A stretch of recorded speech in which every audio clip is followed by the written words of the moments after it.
The day before our year-end bonuses were scheduled to hit, my girlfriend, who also happened to be my CEO, called me in her office for a chat. She told me my salary was too high, my bonus too generous, and that it was, frankly, detrimental to the company's growth. The subtext was crystal clear. I did too little, made too much, and my very presence was an inconvenience. Her tone dripped with contempt. She was cutting my pay, and she was giving my bonus to her best friend. I agreed without a fight. Then I went back to my desk and proceeded to do absolutely nothing. A few days later, when our biggest client called, furious, and froze all payments, bringing the entire company to a grinding halt, she came crawling back, begging me not to break up with her. I just looked at her. I'm just a useless drain on resources, I said. How could I possibly handle that kind of responsibility? You should let your best friend take care of it. Lucas, you know the company is facing some challenges, Sophia began, her voice carefully modulated. And while you were the VP, you haven't accomplished much these past few years. The team has been complaining. So, we're making some adjustments, and I need you to lead by example with this pay cut. Tomorrow was the day bonuses were supposed to be paid out. It was also the day I had planned to propose. But here I was sitting across from my boss, the woman I've been dating for 3 years, being told that not only was my pay being cut, but I was the only one. The words hit me like a physical blow. I was the vice president of business development. I had personally landed 80% of this company's contracts. Was she serious? Did she feel no shame saying this to my face? Sophia, I said, the initial shock giving way to a cold calm. You know exactly what I've done for this company. So why don't you tell me what this is really about? Is this your idea? Or someone else's? My voice was laced with a scorn I didn't bother to hide. Looks like tomorrow's proposal was officially canceled. Lucas, don't be emotional, she said, her eyes flicking away from mine. This is about motivating the team. And in the office, please call me Ms. Mason. She took a breath before delivering the final blow. Your year-end bonus is also canceled. It's been reallocated to Chloe Vance. After all, she contributed a lot to that last deal. All right, that's enough, she said, cutting me off when I started to speak. This isn't up for discussion. She looked down, pretending to be absorbed in the documents on her desk. I stared at the woman in front of me, a stranger now. I almost laughed. Just a few days ago, we were planning to go public with our relationship when the bonuses were announced. It was clear she'd had other plans for a while, right under my nose. Fine, I said, my voice even. I have no problem with that. I'll support the company's decision. There was no point in arguing. It was meaningless. Sophia seemed taken aback, probably expecting a fight. Lucas, don't overthink this, she said quickly, trying to soften the blow. Once we get through this busy period, I'll come home with you. We should start talking about getting married. I didn't say a word. I just stood up and walked out. What a joke. I had poured everything into this little startup of hers. In the early years, I'd practically lived at the office, pulling all-nighters to land crucial projects. And for what? My bonus canceled, and the proposal I'd been planning for months brushed aside for some vague later. Fine, there would be no later. When I got back to my office, I found Chloe Vance inside, directing a couple of interns who were clearing out my desk. My personal effects were already piled into a cardboard box, and a lot of things were missing. Oh, Lucas, she said, a sickly sweet smile on her face. Sophia just awarded me your office. I assume you don't have a problem with that. Where are my things? I asked, my voice flat. I should have seen this coming. Oh, don't be mad, she said, her voice dripping with fake concern. If you're really that upset, I could just talk to Sophia and give it back. Most of your stuff is at my old desk. The rest is right here. I made sure they didn't lose a thing. A master manipulator, her every word a carefully crafted piece of passive aggression.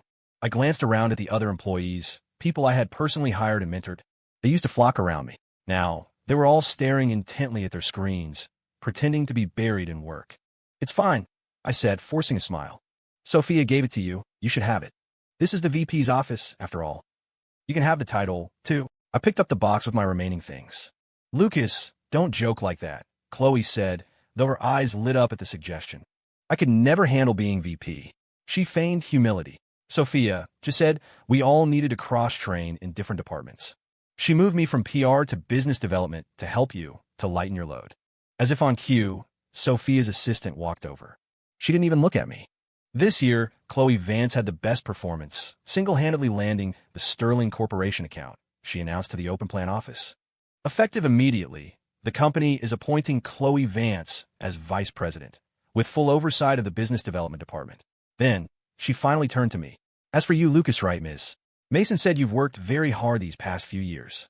She's approved a 1-month leave of absence for you. Get some rest. No one looked surprised.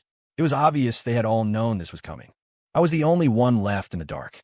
Everyone in this office knew Chloe was a figurehead, pretty, well-connected as Sophia's best friend, and good for little more than flattery and validating Sophia's ego. She had zero real skills.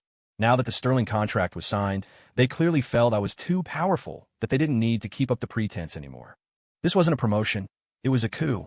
Congratulations, VP Vance, I said, starting to clap. I'm sure you'll lead the company to new heights. Let's give her a round of applause. A smattering of half-hearted clapping followed my lead. Without another glance at the mix of guilt and indifference on their faces, I carried my box downstairs. The second I got in my car, I dialed my phone. Hey, Mom, I said, let's put that Apex Innovations contract on hold for a bit. Sophia just told me I haven't made any real contributions these past few years, and that my colleagues have a lot of complaints. My mother laughed on the other end. She knew exactly what was happening. I told you Sophia wasn't right for you. Ambitious, but with no substance. You insisted on being her white knight. You see it now, don't you? When are you coming back to the family business? She asked. Isn't it better to be the client? We've got a mountain of work here, and I want to retire and travel. I need you to take over. I managed a bitter laugh. Yeah, I regret it. But I need to deal with my shares in her company first. It'll be a little while. This whole charade was designed to push me out. Sophia had seen the company grow, seen it get closer to going public, and decided I was a threat. I'd already started delegating, knowing I couldn't handle everything as we expanded. But all the praise had gone to her head. She really believed she was some genius CEO. That's when she brought in Chloe, her fawning best friend.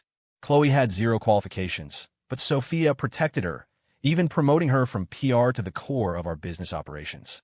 She probably thought with the Sterling deal locked in, I was disposable. What a fool. The pressure of landing that contract was the only thing holding her back. Now that it was signed, she couldn't wait to get rid of me. Our firm was an up-and-comer, constantly being squeezed by the established players in Denver. In the early days, it was all hands on deck. Everyone, regardless of title, was out there hustling for clients. Seeing how hard I was working, my mom had eventually just handed me the Sterling Corporation's business on a silver platter. Her one condition was that I couldn't reveal my identity, because she never trusted Sophia. But I'd been stupidly in love, determined to prove that Sophia was worthy of my family's approval. I worked harder than anyone. The Sterling Corporation, my family's company, was Apex's biggest and most reliable client, accounting for half of its revenue. We always paid on time, never delaying an invoice. I had kept a low profile at work, never mentioning my connection to Sterling. I even let other people sign some of the contracts I'd negotiated myself. Sophia must have been plotting this for a while. She thought with the contract signed and the advance payment due tomorrow, she could finally cash me out. Too bad for her. The independence she thought she'd built was nothing but a house of cards. With her company about to go bankrupt, I needed to sell my shares for a good price and fast. I emailed my resignation to HR, then calmly packed the rest of my things and loaded them into my car. I'd sacrificed so much for Sophia, walking on eggshells around her moods, with no time for myself. Now, I was done. It was time for a break. As I was thinking about who to call regarding my shares, my phone rang. Lucas Wright, get back to the office right now. There are a dozen projects you haven't handed over properly. It was Chloe. I thought about it for a second, then went back upstairs. I wasn't a glutton for punishment, but if I wanted to sell my shares for a decent price, I couldn't let the company implode just yet. Besides, the best buyers for my stake were Sophia or Chloe. This was a ticking time bomb, and I had no intention of letting some innocent third party get caught in the blast. My old desk, Chloe's new one, was completely bare. They hadn't even left me a laptop. A thorough cleansing. I ignored them and walked over to the kitchenette. Lucas, Chloe said, her eyes lighting up when she saw me. Her tone was softer than it had been that morning. The Sterling project, there are still some follow-up details that need to be ironed out. They're asking for them. Can you get it done and send it to me? I've already resigned, I said coolly. If there's a handover, let's get it over with. I'm not taking on new assignments. Now, if you'll excuse me, I'm going to get some coffee. I walked away, leaving her standing there, and settled into a chair in the visitor's lounge. I pulled out my phone and started texting people who might be interested in my shares. The company's growth had been impressive. There would be no shortage of buyers. I had to make a show of it. How else would the fish take the bait? I had just arranged a meeting to discuss the sale that evening when Chloe stormed over, her face flushed with anger. Lucas, what is your problem? Sterling is breathing down our necks for that project proposal. Why aren't you working on it? I looked up at the little manipulator, feeling no desire to even speak to her. I still couldn't fathom what Sophia saw in this person. "Oh," I said, taking a slow sip of my coffee. "As I said, I resigned. Besides, wasn't the Sterling account your big win? Aren't you in charge of it now?" She'd been so smug when Sophia gave her my credit. If she signed the deal, she could handle the fallout. "Stop messing around. Your resignation hasn't been approved yet. You're still an employee in this department, and you will follow instructions." I ignored her and went back to my coffee. The office coffee was terrible, all instant K-cups. When I got back to Sterling, I made sure they installed the proper espresso machine. Chloe's eyes burned with fury. She knew I was doing this on purpose. "Fine, Lucas, right," she hissed. "Don't think we can't manage without you." She spun around to face the team. "What are you all staring at? Get back to work on the proposal. Leo, you handle it." Leo, a kid I had mentored, stammered, not daring to accept. He was a hard worker, but lacked the creative spark for high-level strategy. I tried letting him run projects before, but the clients were never satisfied. He'd since been relegated to support tasks, and I only kept him on out of loyalty. Chloe scanned the room, but everyone avoided her gaze. Sterling was notoriously picky. In the past, I was the only one who could get their project plans approved. But their pickiness had a major upside. They paid immediately. Chloe, being an idiot, knew nothing about that. "It's just a proposal," she huffed, trying to save face. "I'll show you all how it's done." She plopped down in front of a computer and started typing furiously. I led a round of applause. She really thought refusing to accept my resignation gave her power over me. The truth was, Sophia was probably dying for me to leave. My presence made her feel inferior. "That's right, everyone," I said loudly. "Pay attention and learn from the best. With VP Vance at the helm, this is sure to be a massive success." With that, I walked back to my temporary desk, leaned back, and closed my eyes. Sophia still hadn't shown her face, letting Chloe throw her weight around. For the rest of the afternoon, I played games on my phone, occasionally glancing up at the frantic energy of the team. At 5:29 p.m., I was sitting by the main entrance. The second the clock hit 5:30, I clocked out and left. "You don't want to approve my resignation? Fine. Let's see who can stand this game the longest." My phone rang. It was Sophia, her voice cold and sharp. "Lucas, where are you? Everyone is here working on the Sterling project. Where are you? Get back here now. They're demanding a progress update." So, her team of incompetents couldn't handle it. She wanted me back to squeeze every last drop of value out of me. "Oh, sorry, Ms. Mason," I said casually. "I've already submitted my resignation. It will be great if you could approve it soon." I paused. "Besides, isn't VP Vance handling the Sterling project? I'd only get in the way. Wouldn't want to be a hindrance." Who the hell did she think she was? She was just a woman. While I like her, she was my everything. Now that I didn't, even looking at her felt like a waste of time. I was done. I'd go back to Sterling, go back to being the heir apparent, with money and looks. The line of women who would want to marry me was a long one. "Lucas, are you trying to test me?" she snapped. "Get back here right now. You were the one who handled the initial contact. If you don't come back, I'll withhold your bonus and our engagement is off." Wow, was she having a brain lapse? Had she forgotten what she herself had done? "Ms. Mason, didn't you already give my bonus to Chloe Vance?" I asked sweetly. "And also, sorry, I forgot to mention, we're broken up. Is there anything else? If not, I'm hanging up. I have a meeting with someone who's interested in buying my shares." That hit a nerve. She didn't care about the bonus or the engagement. The only thing she truly cared about was my 30% stake in the company. "Lucas, don't throw a tantrum." Her voice changed instantly, becoming softer. "When did I ever say I wanted to break up with you? I'm doing all this for the good of the company. You're not a child." I laughed without humor. The woman's self-confidence was astounding. "I'm not throwing a tantrum. I'm informing you of fact." I added, "As a major shareholder, you have the right of first refusal. Don't say I didn't give you a chance." I hung up before she could reply and went to get drinks with my friends. Life without overtime was glorious. My buddies have been giving me crap for years, saying I'd chosen a woman over my friends. For Sophia, I'd rarely left the office before 9, and even my weekends were my own. Sophia only ever saw the company's financial reports and complained that I never had time for her. She never considered where the money for her jewelry, her designer bags, her luxury lifestyle came from. It came from my hard work. I don't know what I ever saw in her. What a toxic mistake. The next day, at 9 a.m. sharp, I was at my desk. My resignation wasn't final, and my shares weren't sold. I had to maintain a presence. Annoying people was a game too could play. I leisurely ate my breakfast, taking a moment to scan my colleagues. Every single one of them was trying to sneak in a nap at their desks. They'd clearly pulled an all-nighter. They looked miserable. I felt great. When they saw me, a group led by Leo rushed over. Lucas, you're finally here. Sterling was furious last night. They rejected every version of the proposal we sent. We've been here all night. We're about to lose our minds. I looked at them with a wry smile. All-nighters weren't new to us, but they'd never been this pathetic. But so what? They all knew what was happening yesterday, and they'd all kept their mouths shut. I didn't expect them to stand up for me. They had families to feed. But after working alongside them for 3 years, not even a simple heads up? Was it worth the 10% raise Sophia had promised each of them? Oh yes, I found that out with a few calls last night. I didn't resent them. People are selfish. But that didn't mean I wasn't disappointed. Don't worry, guys, I said dismissively. VP Vance had such a great rapport with Sterling during the initial talks. I'm sure she'll figure it out. The expressions on their faces looked like they'd just been force-fed dirt. Lucas, you can drop the sarcasm, Chloe said, striding into the office. She looked fresh and energetic, not a hint of fatigue on her face. Definitely wasn't part of the all-nighter crew. A closer look revealed the faint traces of a late night of drinking. Of course, back to her old PR duties. Sophia followed her in, looking smug. See, Lucas? I told you Chloe would be a great VP. Look, in just one night, she's already smoothed things over with Sterling. She smirked at me. And by the way, I've approved your resignation. You can leave now. Since you're quitting voluntarily, there's no severance. I smiled and nodded.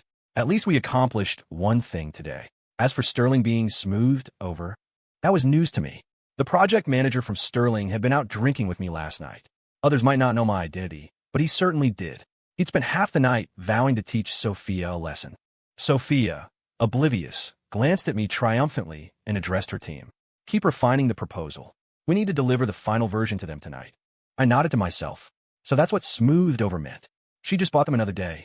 A one-day extension was something a low-level employee could secure. What a simple, brutish definition of success. Then again, with Chloe's persuasive talents, it was probably easy. Ms. Mason, I said, deciding to stir the pot. Shall we discuss my shares? She scoffed. I don't have time for you right now. Go wait in the reception area. I'll talk to you when I'm done. Her arrogance was breathtaking. I had no objections. It wasn't like I had anything else to do. I could wait. Seeing me agree so readily, Sophia frowned. Based on her understanding of me, she knew I wasn't usually this compliant. Once they were gone, I pulled out my phone. By lunchtime, Sophia still hadn't come to talk to me. I wasn't worried.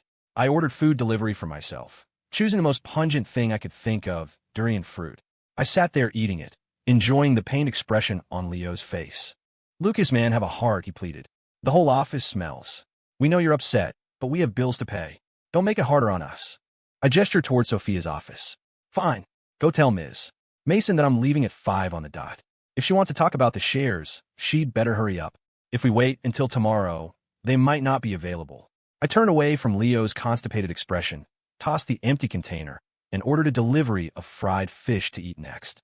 If anyone dared to complain, my next move would have been to set up a poker table. Lucas, right, that's enough.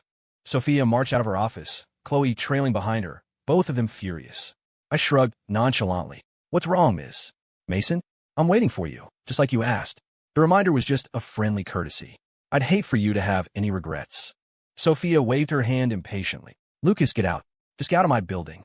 Sell your shares to whoever you want. Do you really think you have any leverage over me? She sneered. Don't think this pathetic act is going to win me back. You're a disappointment. Even if you got on your knees and begged me right now, it would be useless. We are done. This woman's ego was truly something else. Did she really believe her useless best friend could solve a crisis of this magnitude? Without my approval, Sterling would find fault in everything they submitted, down to the last comma. But I knew Sophia wouldn't cave this easily. Negotiation is a game of patience, a war of attrition. The impatient one always loses. I didn't bother responding. I just stood up to leave. Lucas, right. Chloe's venomous voice called out from behind me. You'd better solve this Sterling proposal problem. If you don't, I'll make sure you're blacklisted from this entire industry. So, she was finally showing her teeth. It didn't matter. It was an empty threat from 2 fools who hadn't even bothered to do a background check on me. But I knew Sophia must have approved this move. How shameless. Sure, I called back over my shoulder. Let's see how you blacklist me from the entire industry. I was halfway to the door when the company's CFO came running out, his face pale with panic. Ms. Mason, Sterling is extremely dissatisfied with our proposal. They're refusing to wire the initial payment. Sophia's face went white. Forgetting all about me, she spun on her heel and practically ran back to her office. I couldn't help it. A loud, genuine laugh escaped my lips. Chloe shot me a look of pure hatred. You're a piece of trash with no loyalty to this company. Getting fired was too good for you. Sophia was blind to have ever fallen for someone like you. Honestly, she was right. I had brought all of this on myself. Back in college, I thought Sophia was incredible. I couldn't even say why now, it just did. My head must have been kicked by a donkey. I'd refused positions at both my family's companies, Sterling and Wright Enterprises, choosing instead to help Sophia build her startup from scratch. 3 years of my life. I never once questioned why my parents, with all their experience, despised her. In the beginning, things were great between us. She was caring, and we were happy. But that all changed the day she hired Chloe. Slowly, Sophia started consolidating power. She leveraged the training program I had created for new hires to dilute my influence, breaking up the business department into smaller teams under the guise of corporate restructuring. She was even laying the groundwork to dilute my shares. But I was a co-founder and, more importantly, her boyfriend, so no one dared to challenge me openly. This latest move was just one more step in her plan, albeit a clumsy one. The truth is, my heart had grown cold long ago. She was paranoid about her own boyfriend, but placed blind trust in a two-faced, manipulative friend. If it wasn't for some lingering sense of obligation, I would have walked away ages ago. But it wasn't too late. After I left, I could imagine the whispers spreading through the office. Whether or not that Sterling payment came through directly affected their year-end bonuses. Sophia threw a massive tantrum. What do I pay you people for? Why would Sterling suddenly back out? Can't a single one of you produce a decent proposal? Weren't you all so high and mighty before? Silence. Everyone just stood there with their heads down. Soon after, Sophia left the office with a few of her loyalists.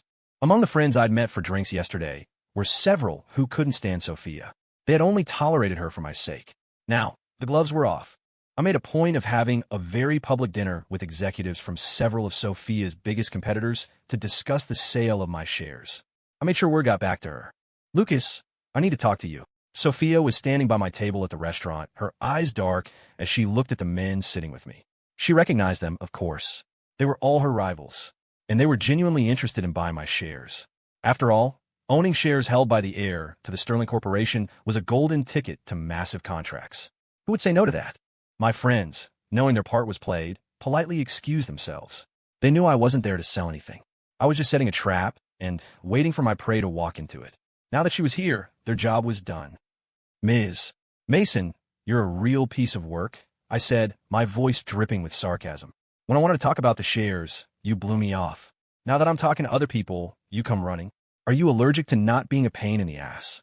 Despite my mockery, Sophia showed a surprising ability to swallow her pride. After a moment of silence, she spoke slowly.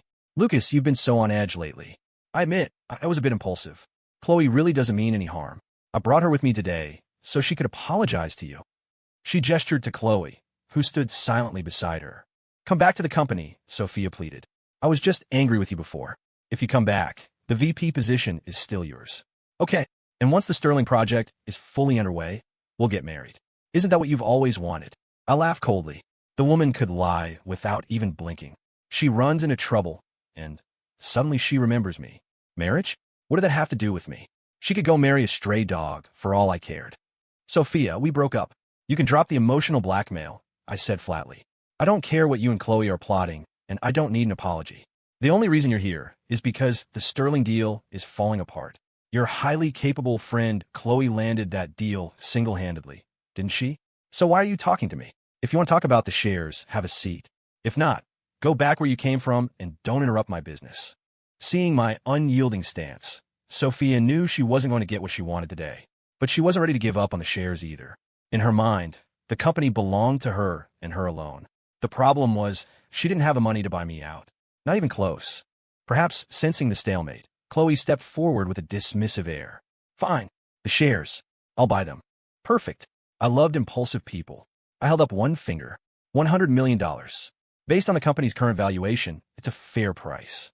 Chloe's face turned to stone. 2 words, no money. The two of them exchanged glances.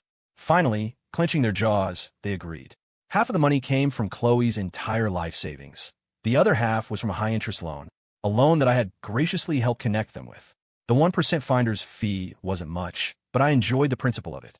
Lucas, Sophia said, once the deal was done. Now that the share issue is settled, can we talk about the Sterling proposal? I looked at her, feigning surprise. When did I ever say I would talk to you about the proposal? We've settled our accounts. I have absolutely nothing to do with you or your company anymore. It's hilarious that you'd even ask. With that, I walked away, not caring about the sound of shattering glass from behind me.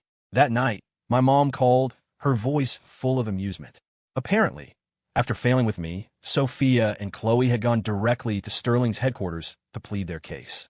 But my mom had already instructed the front desk not to let them in. The two of them had sat on a lobby sofa until the building closed for the night.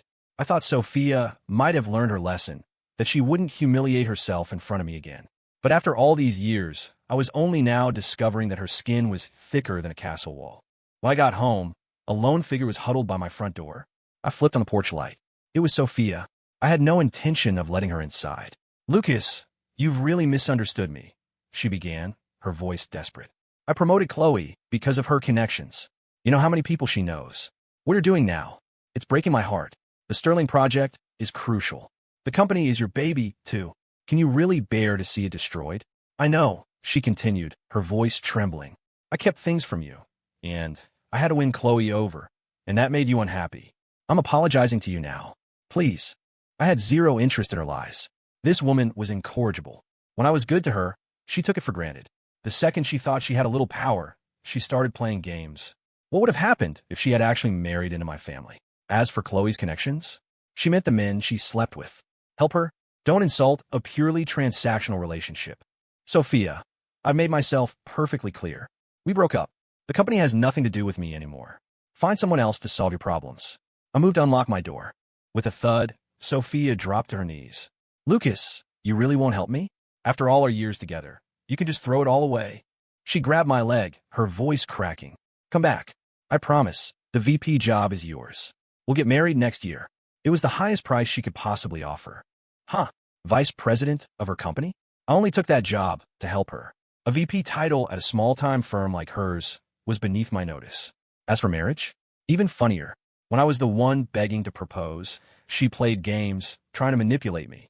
Now that I've let go, she suddenly thinks it's a prize worth having. There are women everywhere. Someone else could have this train wreck. I was done. "No, thanks," I said coldly. "You should save that honor for Chloe. I'm afraid if I took the job, I'd be fired for stepping into the office with the wrong foot." I looked down at her. "And as for marriage, I've told you repeatedly, we are broken up. I will never, ever marry you." I slammed the door shut, ignoring Sophia's cries from the other side. I knew Sophia better than anyone. Her unhappy childhood, where she had to fight for every scrap of food, had twisted her into someone with an insatiable hunger for power. If I solved this problem for her now, she might play nice for a while. But the moment Sterling was no longer essential to her, she would turn on me in a heartbeat. At my mother's insistence, I cut my vacation short and reluctantly went to work at the Sterling Corporation. And of course, she had a little surprise for me. She made me an assistant to Julia Hayes. I knew exactly what my mother was up to. Julia and I had basically grown up together. She was now a senior project manager at the company. This wasn't an assistant job. I was being paid to be her personal court jester. But fine, I'd been rebellious for long enough. It was time to get back on track. I was finally starting to appreciate my parents' judgment. The old saying was true: wisdom comes with age. On my first day, Julia agreed to meet with Sophia, and she insisted that I be the one to greet them in the lobby. That girl was definitely getting some petty revenge on me. I didn't have to wait long. Sophia strode in, wearing stilettos and flawless makeup. Trailing behind her, of course, was Chloe. They spotted me the moment they entered, their expressions a mixture of shock and confusion. Well, isn't it the great VP, right?" Chloe sneered. "Couldn't find another job. So you ended up as a receptionist at Sterling?" Sophia's face was a dark cloud, no doubt remembering how I played her just a few days ago. Despite the perfect makeup, the dark circles under her eyes were impossible to hide. Life hadn't been easy for her lately. In the past, I handled all the difficult client negotiations. All she had to do was look pretty. Now that she was in the trenches, she was learning how hard it really was. I'd heard through the grapevine that she'd had to pull a lot of strings just to get this meeting. It didn't matter. They were destined for disappointment. When I didn't respond to her jab, Chloe thought she'd hit a nerve. "Lucas, look at what you've become. Why don't you beg Sophia for your job back? I'm sure we can find a place for you. We'll even give you a $300 raise over whatever they're paying you here." How does that sound? They were here begging Sterling for a lifeline, yet she had the audacity to act so high and mighty inside Sterling's own headquarters. I stared at her like she was an idiot. My look of pity must have been too obvious, because she waved her hand at me dismissively. Get out of the way. We have a meeting with Ms. Hayes. We can't be late. You couldn't handle the consequences if you messed this up for us. I touched my nose. Did I really look like a receptionist? My suit was custom-made, with a 7-figure price tag. How could I look that down to earth? I decided not to waste my breath on someone so clueless. I simply gestured for them to follow. This way, please. Ms. Hayes is waiting for you in the conference room. The words hit Chloe's face like a slap. Sophia shot me an unreadable look, but said nothing. When we entered the conference room, Sophia's face instantly broke into a practiced smile. Ms. Hayes, thank you so much for taking the time to see us. We truly appreciate it. Seeing me calmly take a seat at Julia's left, Chloe couldn't contain herself. Lucas, right? What do you think you're doing? You don't belong here. Get up now. Everyone from Sterling's side of the table stared at her, dumbfounded, as if she'd lost her mind. Lucas is my assistant, Julia said, her voice soft but firm. Of course he sits next to me. Her words landed like a sledgehammer. The atmosphere in the room turned thick and awkward. Sophia's face was pale. She was clearly stunned by the news. She never imagined I would land a job at Sterling, let alone as Julia Hayes' personal assistant. In other words, I now had direct influence over their contract. Julia surveyed the room and then introduced me formally. This is my assistant, Lucas Wright. From now on, all project-related matters, including invoicing and payments, will go through him first. She turned to me. Lucas, why don't you outline the issues with their proposal? The color drained completely from Sophia's face. I didn't waste any time. I pulled up the document, a detailed analysis of their latest submission that I had prepared. I had gone through it line by line. These problems, I began, my voice all business, are primarily related to management and oversight issues within your company. They present an unacceptable level of risk during the project's implementation phase. Until these issues are corrected, the Sterling Corporation will not be releasing any funds. In truth, while there were flaws, they weren't nearly as catastrophic as I was making them sound. But I was doing this on purpose. As you can see, there are over 100 issues, big and small. At this point, we have serious doubts about your company's ability to handle a project of this scale. Sophia stammered, unable to come up with a coherent response. I had no interest in watching her squirm. Since your company is unable to provide a satisfactory explanation, I said, delivering the final verdict, I regret to inform you that we are terminating the contract. Furthermore, we reserve the right to seek compensation for all losses incurred by the Sterling Corporation as a result of your company's breach. Without waiting for a reply, Julia and I stood up and walked out of the conference room, leaving them to stare at their own reflections in the polished mahogany table. After I officially canceled the contract, Sophia became unhinged. She called me constantly. I never answered. Then came the barrage of texts. She probably thought there was still a shred of the old me left to exploit, some lingering memory of the simp I used to be. But my patience had a limit. A few days later, I had Sterling's legal department send her a formal notice. It clearly detailed every loss our company had suffered since Chloe Vance had taken over the account. Citing breach of contract and the resulting project delays, Sterling was suing for damages. After a few rounds of legal battles, the court ruled in our favor. Apex Innovations was forced into bankruptcy. As the company's legal representative, Sophia was personally liable for the majority of the debt. Her life was ruined. Chloe didn't fare much better. The $50 million high-interest loan she'd taken out was now due, and she had no way to repay it. Lucas, please forgive me. I know I was wrong, Sophia sobbed, kneeling on the courthouse steps as I walked out. It was all Chloe. She was the one who said I had to teach you a lesson so you'd finally learn to listen to me. I know I was wrong, she begged. Please, just let me go. I'll do anything. I'll be with you forever, I swear. I waved a hand, signaling my bodyguards to stand down. I looked at her, my face a mask of indifference. Sophia, you're not sorry you were wrong. You're just sorry you got caught. Was it really Chloe's idea? I asked, my voice devoid of emotion. Or was it your own lust for power? You saw my existence as a threat. You were afraid people would call you a figurehead, so you conspired with her to push me out. I kicked her aside, got into my car, and shut the door without a backward glance. Soon, both Sophia and Chloe vanished from public life. On the day of my engagement party to Julia, a unique gift arrived. It was a video file. On the screen, Sophia and Chloe were still inseparable best friends. In an effort to recoup their losses, certain parties had arranged for the two beautiful women to be smuggled to a remote part of Africa. Next to the footage of them were copies of their medical reports. After extensive and unpaid labor, Their bodies now hosted a comprehensive collection of the continent's most prevalent diseases.